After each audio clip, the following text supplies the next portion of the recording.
Hey guys, this is part one of my first video of the restoration of a 1976 G.I. Joe Adventure Team lifelike talking commander. Picked this guy up pretty cheap on eBay, I believe. He's missing the talking box. He's not in bad shape. The legs are super loose. As you can see, the head needs a lot of work. It's seen some wear and some play. The Kung Fu grips, really nice and pliable still. Both hands, obviously. The connectors to the elbows and shoulders have deteriorated, as that happens with almost all of these from this era. Little background on these figures. The lifelike body was, I believe, developed in around 1975.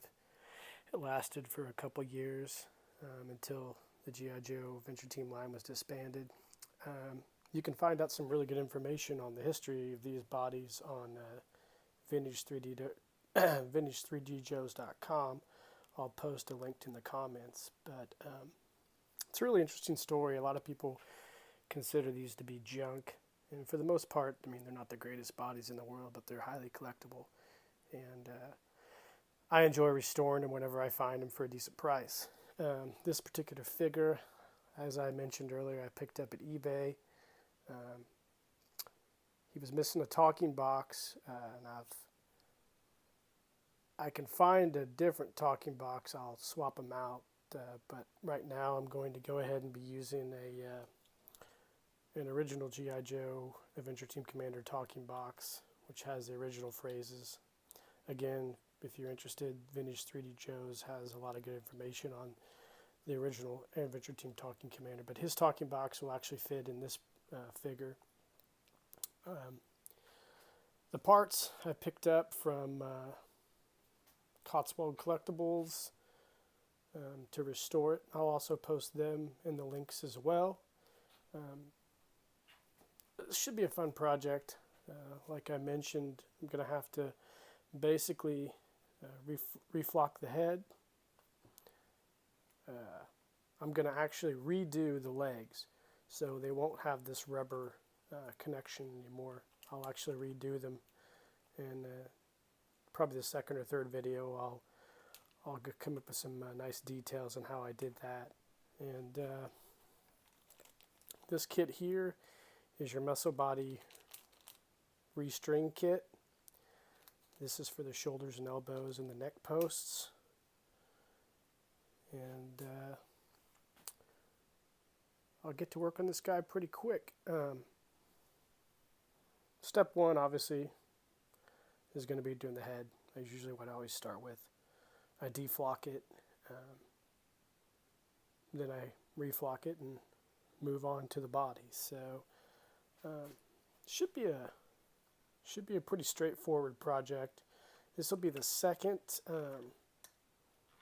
talking commander muscle body that I've restored. The talker box, it appears to be in pretty good shape. Now, if you aren't familiar with these and how to work on them, normally you can usually just clean them, and they work fairly fine depending on what condition they're in. Sometimes kids soaked them in water when they were little, and it kind of rusted up some of the gears, but usually with a little bit of WD-40 and some rubbing alcohol, you could clean them and restore them back to their original talking state. If you can't and you're looking for advice, Google has plenty of articles on people who have repaired these and know how to do it. Another individual you could contact if you're interested is Dr. Vitale from Oklahoma. He has a Facebook page, and he does repairs of these. It's like called the G.I. Joe Repair Shop and Museum. Very knowledgeable and a very good guy.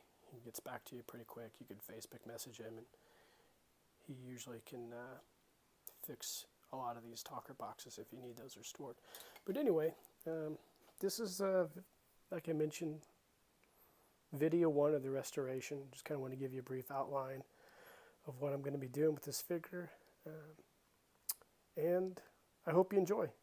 Click the subscribe button and the bell icon if you get a chance, and look out for more videos coming in my G.I. Joe restoration project. Thanks for watching.